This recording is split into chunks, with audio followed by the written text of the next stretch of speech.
Hi everybody, welcome to Power of Knowing Forum's Knowledge Nexus, tech that moves you, ideas that scale you. And our topic of discussion today is decoding the CISO's role from a security guardian to growth leader. Your go-to podcast on tech, cybersecurity, strategy, and growth. I am Prem Kumar. Yes, today your host. We will explore how the role of CISOs is shaping over the years. A special welcome to all joined Power of Knowing weekly podcast series, episode 290, live on LinkedIn today. We have the honor of having Dr. Lopa Basuu, global thought leader, cybersecurity and technology risk management, mentor, speaker, and author. Let's welcome our esteemed speaker to the podcast event and dive into the topic.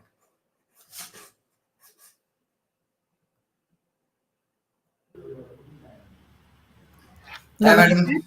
Namaskar. Welcome to our podcast, madam. How are you today? I'm good. Thank you A small for inviting me and giving me this platform to connect with the people.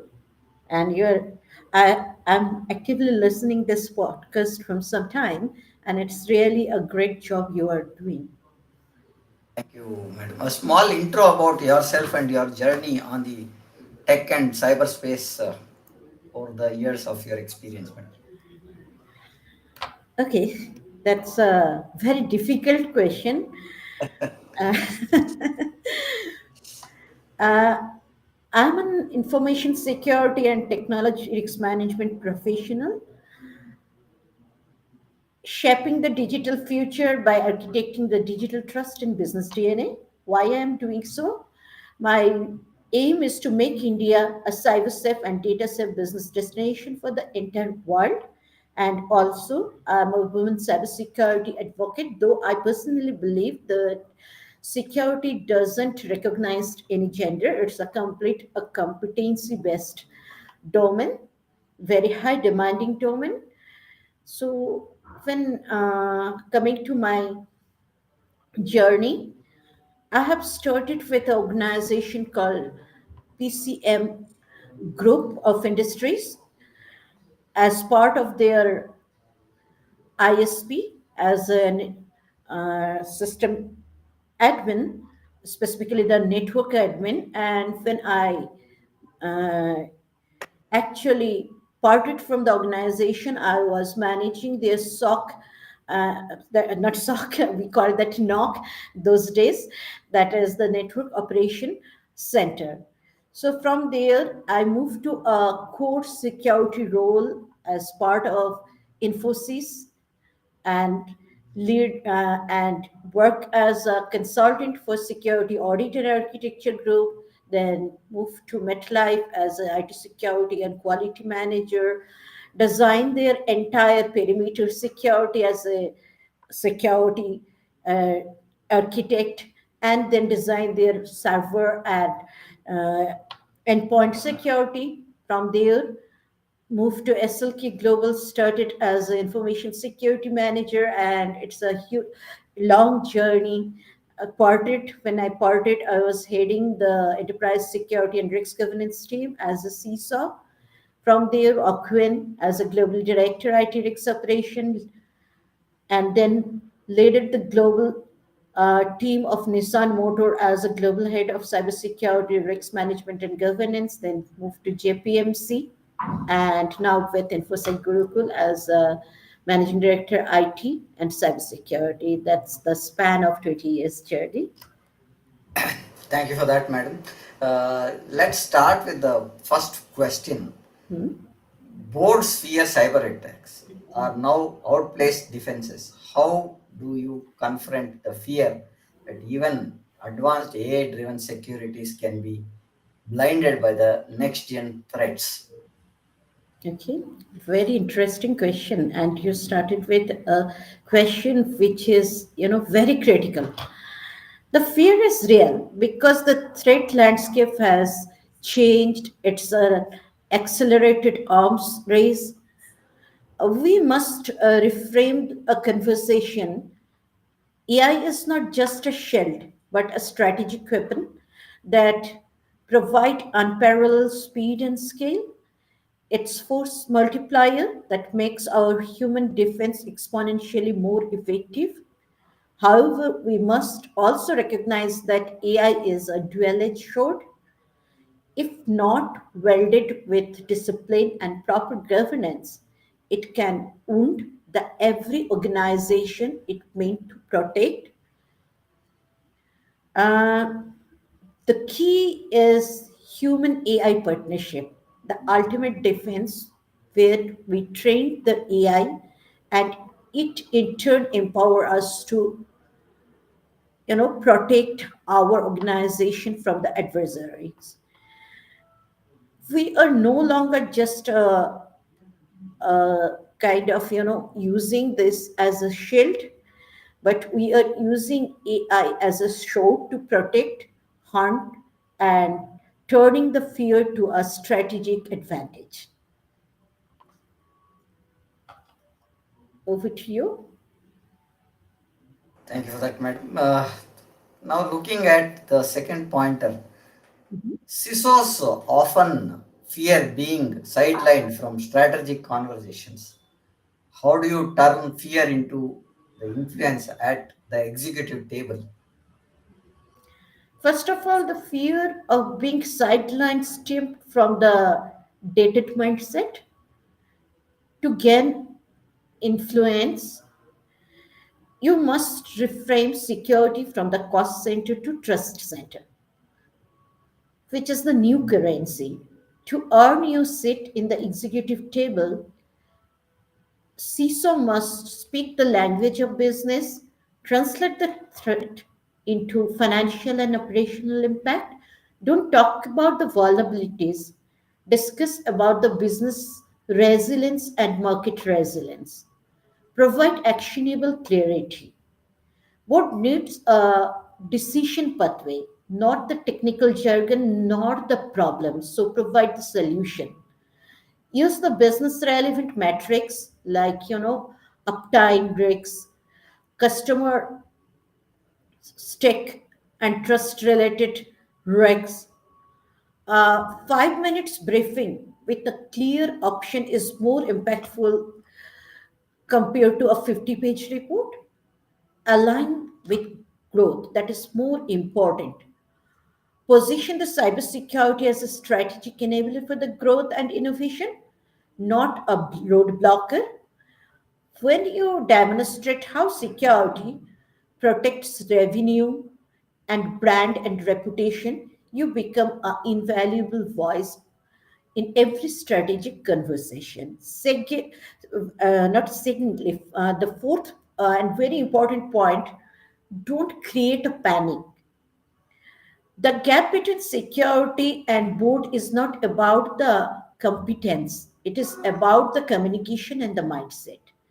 By shifting the focus from technical guardian to a strategic business partner, CISO not only earned the seat at the table, but become a central voice in the organizational growth agenda. That's my prospect, and you know, people may also add some more point to give You're a right. more broader aspect to this. You're right on saying that, madam, because being feared is like not ready to voice over things, right? So if you are Correct. having a problem of voicing over, then there is a problem that you are not able to put your points forth to the board because CISO's role is predominantly to look at getting the agenda done, what cybersecurity is supposed to be looking at, how the posture is to be built up, what is the way that you need to bring the board aligned and look at what are the challenges if the frameworks or the compliance is not met, and what would Absolutely. be the reputational damage which can bring up to the organization when we don't have kind of compliances coming in, right? So CISO's role Absolutely. is very important. Fear should not be Yes, a there should blocker. not be a fear, there should not be a panic. Sister should not create any panic also, because Yeah, when yeah. you create panic, people will not respond in a positive way. Now, coming there again, now there's a growing fear in CISO burnout with raising regulatory demands, right? How do you avoid leaders? How do leaders avoid becoming the weakest link themselves? Because get scared, the team also gets scared, and there is a lot of issues while it comes in, right? So, your take on it, Dr. See, first of all, I would like to say that CISO role is not emerged as a C-suite role. CISO role is born as a C-suite role. Somewhere in 1994 or during that period, this role was crafted by Citigroup to address a security breach. So that's the time they understand that a complete, strategic leader is required who is having a clear understanding of business, capable to craft the strategy very effectively and the handle the challenges with cool mindset. So that's the point this role emerged, and they appoint the first CISO. And this gentleman, rather than the CISO of city, known as a first CISO of the world. So when we look at that, yes, it is emerged, but somehow this role is degraded over the period and become a technology centric realm. But the question is excellent and in time question. The CISO role evolved as a strategic, board facing one, and it's capable to handle a immense pressure. That's the focus. But you know, with the time, there are lots of changes happen. So yes, there is a burnt out factor, but this role is meant for the people who can able to handle that. So few of the things is very important from a CISO. One is the person should be a consummate C-suite executive, apart from a domain expert, master of delegation and to get the work done, also capable to embark on a automation in a way that balance the human skill with the machine skill. So also one of the biggest capability is act as advisor, act as an executor, both. Also lead the entire organization as a team. So when you are meant to do all this, yes, very important is you should be know the art of delegation and art of mentoring. So you should be able to distribute the things, channelize the things, also roll back the things the way it is expected. It is this actually require not only a very strong mental strength, it's also require a capability of that is called mental resilience. So this role is not made for everybody. This is a very strong role, C-suite role, meant for the people who are capable to handle those aspects. Thank you for that, madam. As you rightly said, CISO's role is not a small role. It No. is handling the entire organization's security posture on their responsibility metrics, and that is a very key challenge. Now, what we Yes, see here, again, Prem, I would yeah, like to you know, say something. Yeah. You are the general, right? You are the general of a organization, and you are building the defense, and you are responsible to protect the organization. So you cannot panic under attack. You cannot distress under attack. You need to perform more strategically, more effectively under the attack. That's the capability of a CISO. You're right, madam. Now, coming to the pointer that I want to add as a responsibility when it comes to CISO is CISO has to convince the boards with the metrics that are to be given on the cybersecurity side, right? So Mhm. it becomes very, very important for the CISO to have that kind of report generated.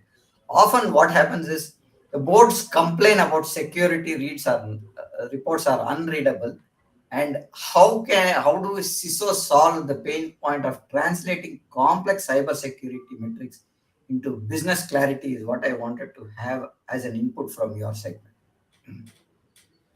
Okay, this is a major pain point I think board is facing today. Mm, To solve this, a CISO must create a non-executive level and executive level dashboard focused on the three key areas. One is risks to revenue.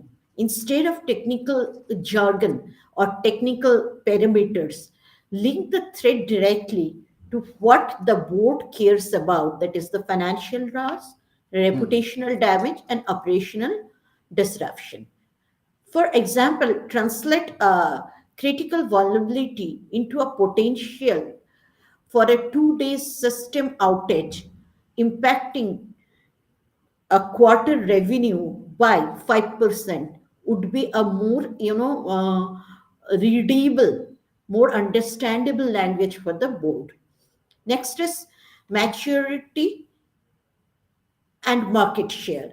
Both are very competitive. Use simple maturity model and peer benchmarking to show that how your security posture compares to how your security posture is good compared to your competitors. This frames security as a competitive advantage and an investment to secure the market position.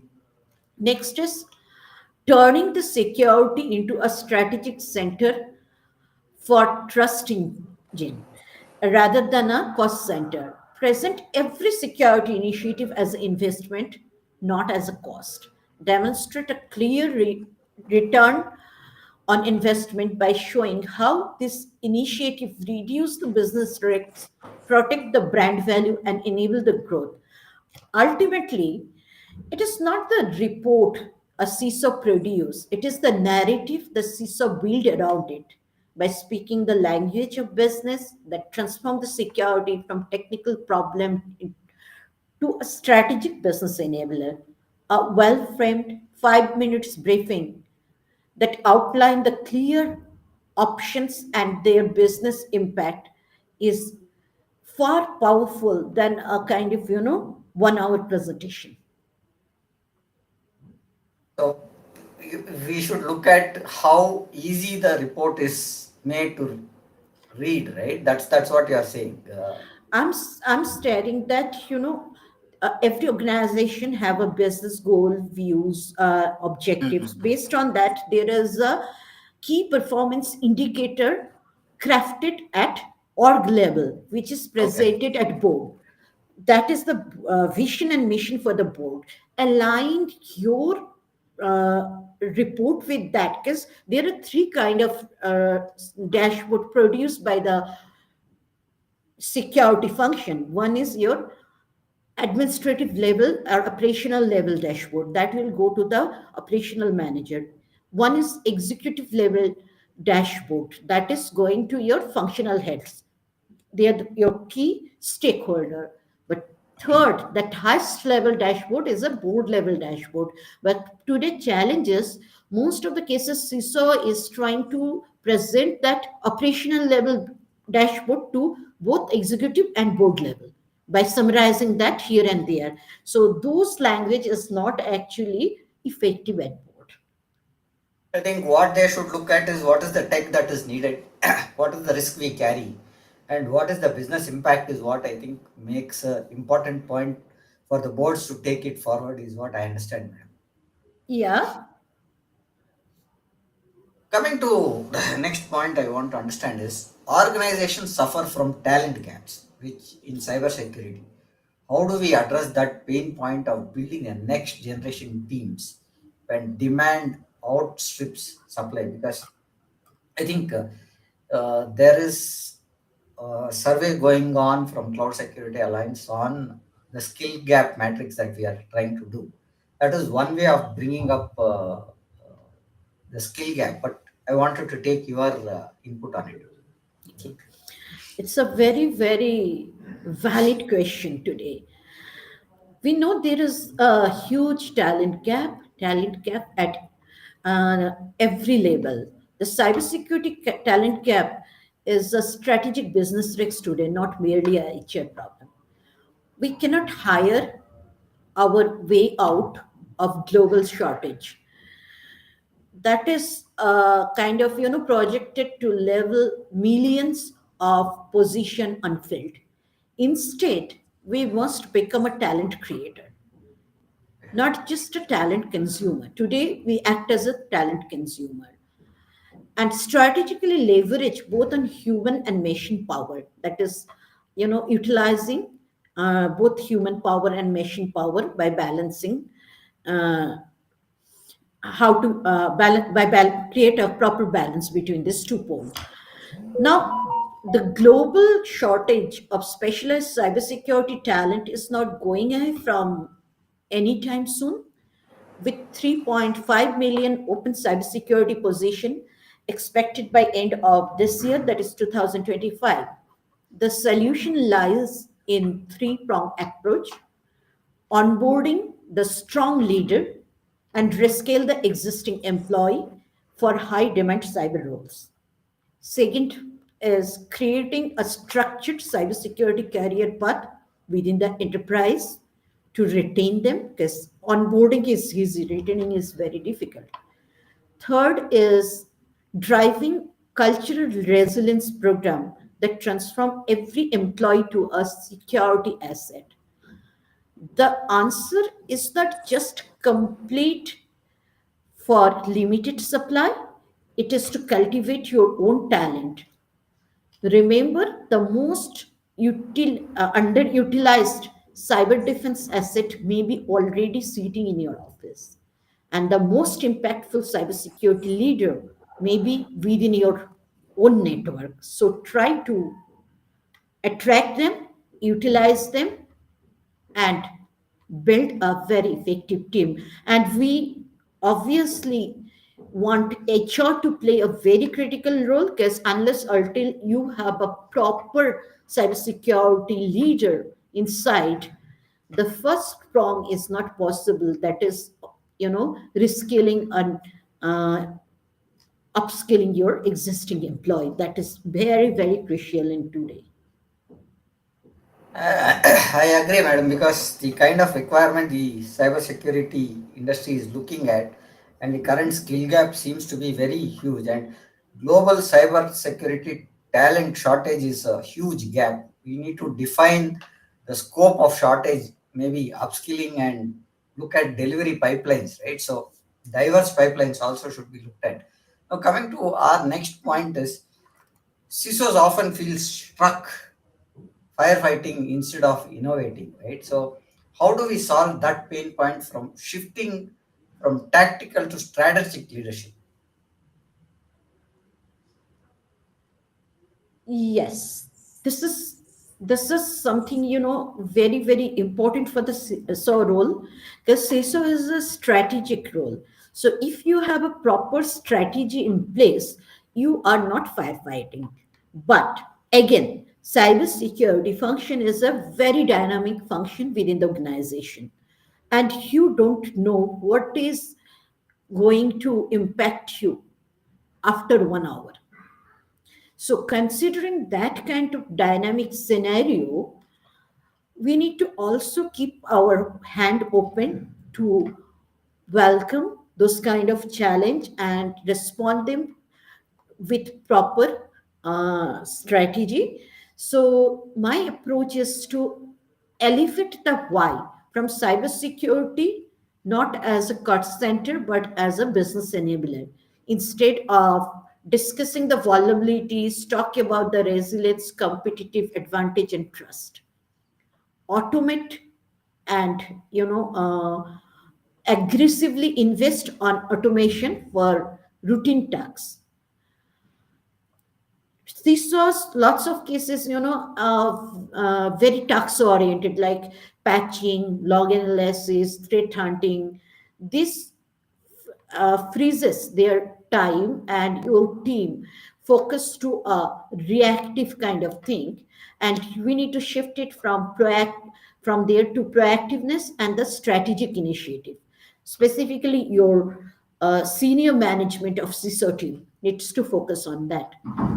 Think like an architect, not as a machine. Today we talk about the best practice, everything is good, but don't be mechanical. Move from reacting to a kind of mindset to develop a long-term security architecture that is going to align with the business strategy, but agile, scalable, and resilient.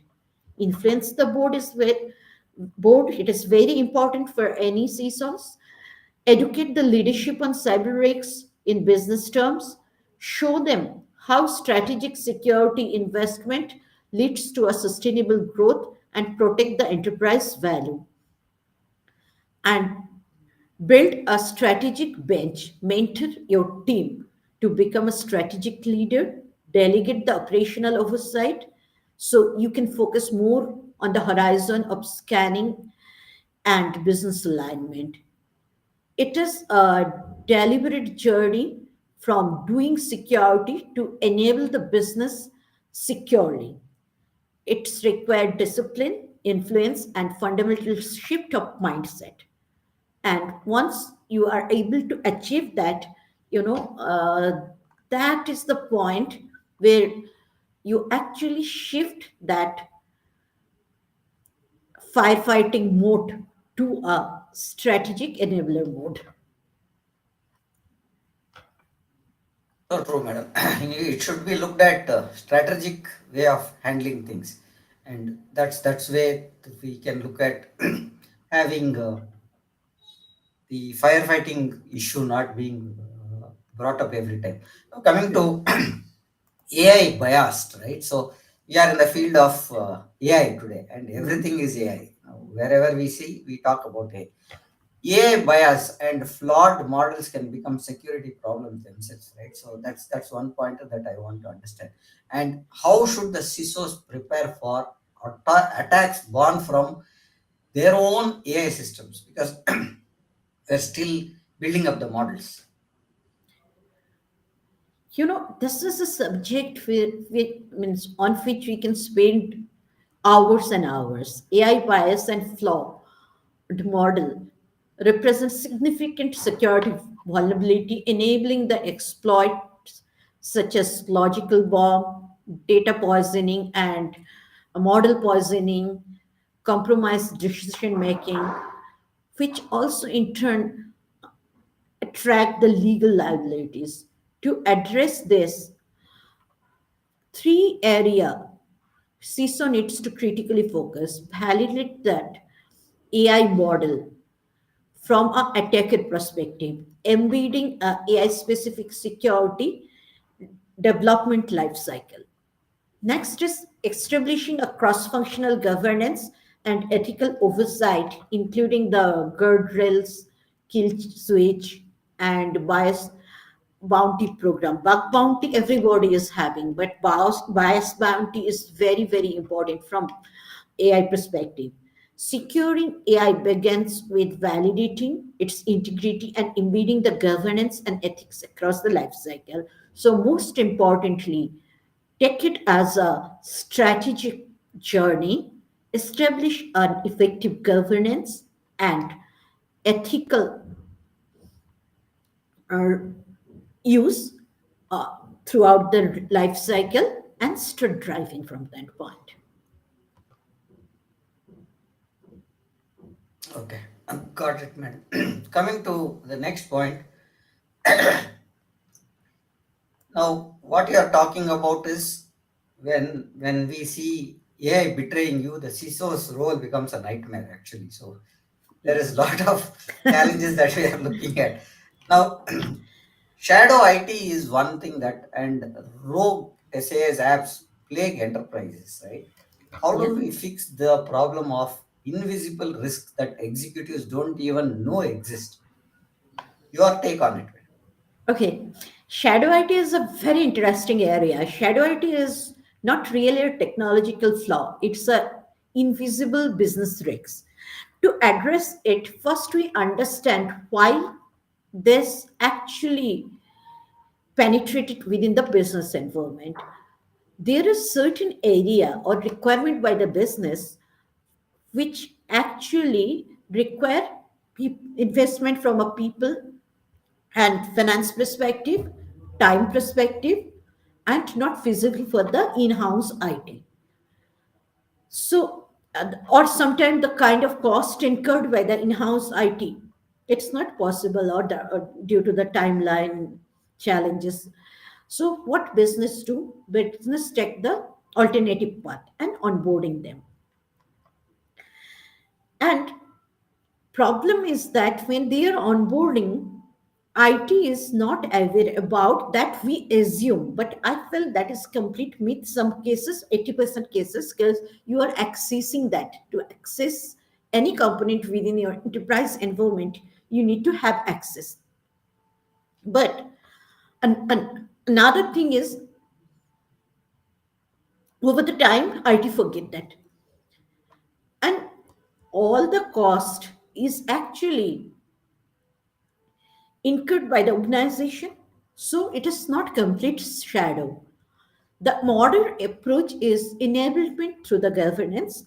So understand what are those tool or technology or application used by the organization, bring them under a governance umbrella, and seamlessly clean that if there is a problem, instead of stuffing them down blindly. We need to understand the risk score based on the sensitivity and the compliance impact and the vendor posture. Equally, it is critical to cultivate the culture, shifting the ownership. So, security is everyone responsibility. That is something we need to inject in the organizational culture and every employee's mind by engaging with them and by building the brand as the brand. I'm not talking about the organizational brand, the functional brand of security as a trust. Also, and collaborate with your finance and regulatory system, that is your in-house legal and compliance, to make it a real risk. And the outcome is powerful. Shadow IT is transformed from hidden liability to a governed innovation where agility and security move in a hand on hand to protect the growth as well as trust. Thank you for that detailed info about shadow IT, which I think was not known to many of the people who look at shadow IT, right? So, coming to the next pointer that I want to understand is boards know breaches are inevitable, right? Yes. The problem is speed of recovery, and how can CISOs refine success as resilience, not just as a prevention? Your You take are on it. you are absolutely correct. Breach are inevitable. The question is when, not if. Old, prospect or mindset is to create, by creating the prevention, create a false sense of security. Modern CISOs focused on the resilience over pure prevention. So, resilience means measuring how quickly you detect, containment, and recover from that incident. It is about designing the system to fail gracefully and recover quickly through a immutable backup, segmentation, or rigorous tested recovery plan. Equally, it is important reframing the cybersecurity in business terms, reduce the downtime, then protecting the consumer trust, client trust, safeguarding the brand reputation, earn the trust of your stakeholder and employee. When you tell board that resilience can cut ransomware recovery from 3 weeks to 3 hours, that's a tangible business outcome. Ultimately, resilience is not just protection, it's a competitive advantage. How quickly you bounce back. Organizations that can recover swiftly instead of taking a huge time, they can generate trust and earn the trust from the stakeholder. That is the real hallmark of a modern CISO, and not the breach that never happened, but on how quickly they recover from that situation effectively with reduced reputational, financial, and regulatory loss.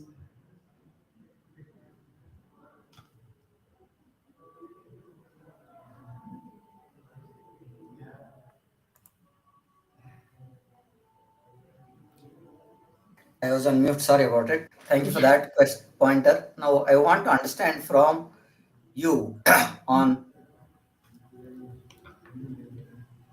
organization desperately need trust in digital ecosystems, right? Right. And how CISOs evolve into trust architects, not just security enforcers, because it is more of a architect that we are looking at CISOs, not just like an enabler, right? We need them to know what they are putting into the environment and what exactly is the outcome that is needed when we talk about cybersecurity and digital ecosystems. Your take on it. The role of the CISO has fundamentally shifted. CISO is no longer just a guardian of a digital perimeter. CISO uh, must know that they become a trust architect. In today's digital economy, trust is the new currency. A breach does not just hit the balance sheet, it actually hit the customer confidence and weakens the partnership. That's why our mandate as a CISO is to build the security program that actively project the confidence, not just protect data. Particularly, this means three things. First, moving from saying no to asking how we can do it securely in a compliant way. Embedding the security and privacy in the innovation from the start, either as default or by design. Second, making the security visible and transparent using the plain language and even marketing our controls as a differentiator. And third, align the security directly with the business outcome, protecting the revenue, brand reputation, and regulatory stands. Ultimately, CISO's success is not defined by clean audit or absence of breach. It must measured by the trust a CISO built and sustained with customer, partner, and employee. That is the true competitive advantage of modern CISO in this digital era. Got it, madam. Coming to our next pointer that I want to understand from you is uh, boards need proof, right? Hmm. For the trust leadership. So, how do we look at security fueling growth, and how do we showcase cybersecurity ROI beyond avoiding fines? Because if there is a breach, we talk about fines, right? It is a Yes. bigger challenge for us now with the current structure that we are having for data and the compliances that we have, like GDPR, CCPA, DPDP, and other compliances. Having a solution where we avoid fines is becoming a critical pointer. Your take on it, Dr. Kumar? One of the most critical conversation a CISO can have with the board is reframing the cybersecurity. The era of treating it's an insurance policy to avoid the fines is over. Cybersecurity is not a cost center, it's a strategic trust center that directly drives the business growth and enterprise value. The message to the board must be clear. First, brand and reputation are financial asset. A breach can erase years of equity over the night, while resilience protect the value. Second, security enable the speed and efficiency. Investment like security as a code or automated control accelerator innovation and the shortened time to the market. And third, a mature security posture is a competitive differentiator. Certifications, transparency, and demonstrable trust win the contracts, retain the customer, and strengthen the market position. In short, the board does not just need metrics on vulnerability patches. What they need to see is how security investments safeguarding the reputation empower the growth and turn the trust into the tangible competitive advantage. Now, one thing we need to remember very importantly, if we have a proper security program in place with effective implementation, trust and compliance is a byproduct of that.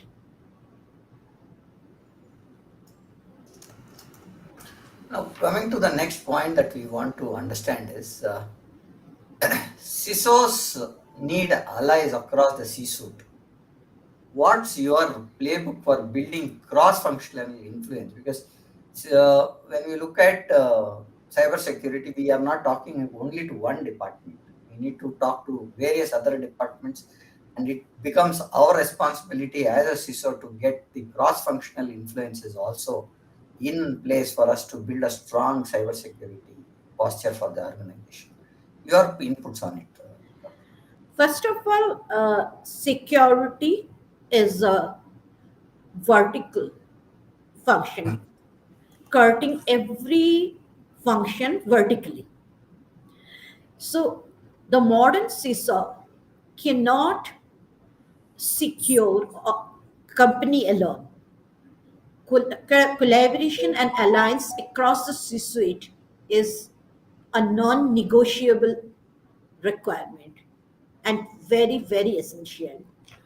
For too longer, CISO role was seen as purely a technical, but today we, we are strategic leader and our influence comes from the partnership. That means we are elevating the CISO role to the point when it was actually born. That begins with speaking their language, then uh, creates a line with the chief operating officer, CFO, and potentially focusing on operational efficiency. We must translate the security into those outcome. Second, we co-create rather than command, and Hmm. try to force the people. When you co-create the security, you act as advisor and expert and drive it into the inside the project for day one. making the security a business enabled instead of an afterthought. Finally, we must shift from the beginning, that is the department of no, to department of how, by showing how superior security and privacy can win the contracts, protect the reputation, and accelerate the growth. We move from blocker's role to a trusted partner role. A real milestone of success is when peer don't just bring up a problem, they bring a new ideas and ask you how we can do it together securely. That's when a CISO become a true leader of influence. I think what you are saying is CISO's power equals allies, not silos, is what you are trying to say. Yes. Yeah, so it is a power of the CISO to look at how to bring everybody to look at the larger context of the organization, and that's where we stand. Now, every CISO desires to be seen as a growth leader. How do you personally rebrand security from cost center to competitive edge? Being a CISO today means moving beyond the role of digital gatekeeper. The real shift is in rebranding the security as a competitive advantage, not just as a cost center. When we frame the security as trust, it become a differentiator, something that wins the customer, secure the partnership, and protect the brand equity. At the same time, we are no longer slowing the business down by embedding the security in the development stage, automating the control. We actually accelerate the innovation. We become a torchbearer for the growth. And most importantly, we are no longer just a technical expert. We sit at the table with our peers across the C suite as a strategic partner, align security with business goal. The real milestone of success is when leaders stop asking why security blocking this and start asking how we can do it securely together. That's when security become a true engine of trust and growth.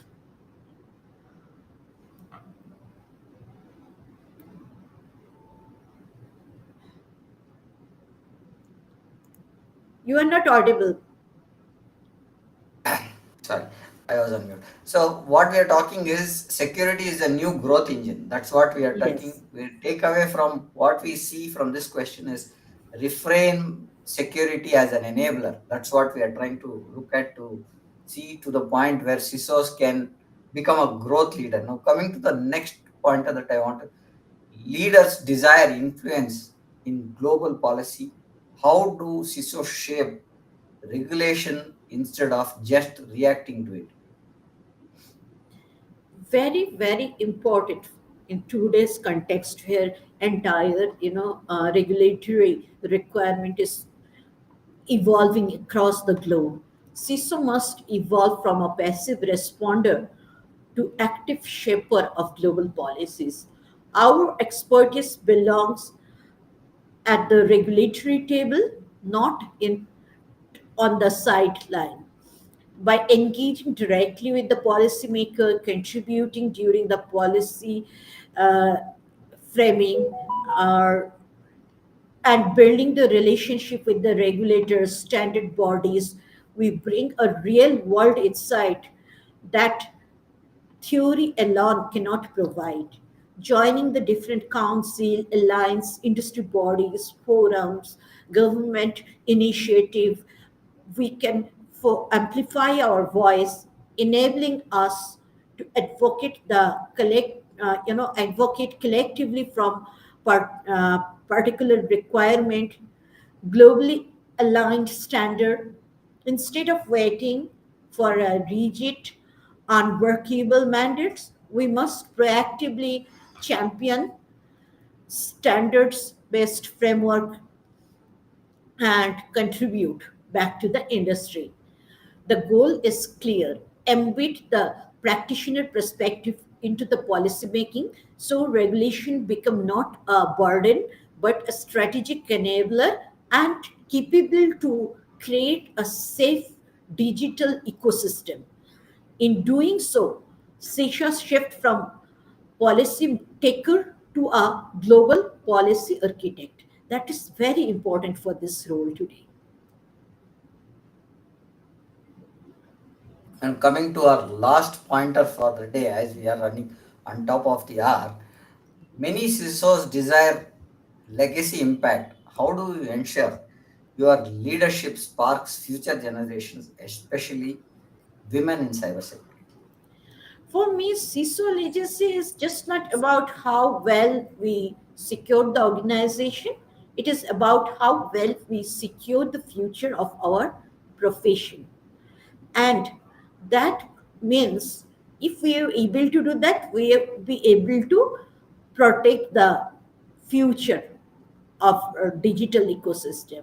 And that means actively mentoring and championing the next generation, especially the women who are still underrepresented in cybersecurity. This is just, I would say, this is not just a right thing to do. It is a strategic imperative, right? Div- Diverse team brings a broader perspective and more innovative solution to the complex security challenges today what we face. That's why my approach is combining the mentorship and visibility. Mentorship is not just about giving advice, it's about sponsoring, using the influence to create the opportunity, advocating for the promotion and opening the doors for them. And visibility also matters. You cannot be what you cannot see. By speaking at event, amplifying the woman's voice, and putting the diverse leader on the stage, we make the path to leadership visibility and attainable visibility. Ultimately, a seesaw's greatest legacy is not measured by the threat they blocked, but the leaders they helped to raise. That's how we build the strong, more inclusive, and more innovative future for cybersecurity. Thank you for that, madam. Now, I'll just summarize on what we discussed for the last 50 minutes to have the pointer coming up on how we are looking at decoding the CISO role from security guardian to a growth leader. First, we started with cyber attacks fear, how outpacing defenses and AI driven securities can be blindfolded with the next generation threats, because what we're talking about here is more breaches are happening. Many companies are, when AI attacks faster than we defend, what's next is what we are talking about. Then we spoke about fear, where CISOs were sidelined. Fear of exclusion is here, how CISO can earn a seat is what we wanted to say, because fear cannot bring solutions to the table, and we cannot bring that kind of cyber security impact for the organization. Third point that we discussed was how do we look at fear of burnout and raising compliance demands. We spoke about CISOs under fire, who protects is what we wanted to look at. CISOs are the people who are uh, looking at determining the fear of overload, balancing automation, delegation, and mental resilience is what we spoke about. Then we spoke about some of the pointers where boards complain for security reports being unreadable. So we took about the takeaway pointer where we look at the three tier model, which is tech, risk, and business impact.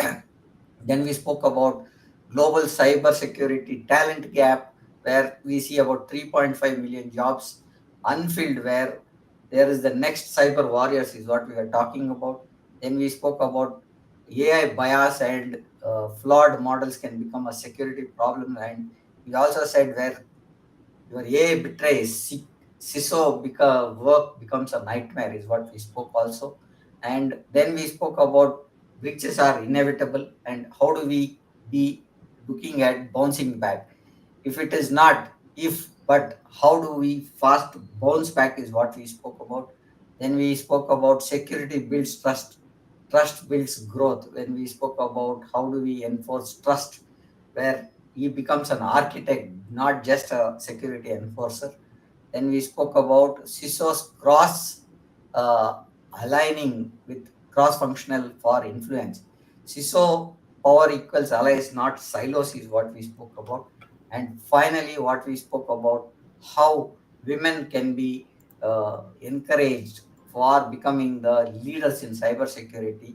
Empower women, secure future is what we spoke on the overall 50 minutes of our podcast today. Ma'am, any last minute points that you want to give before we conclude the session, ma'am?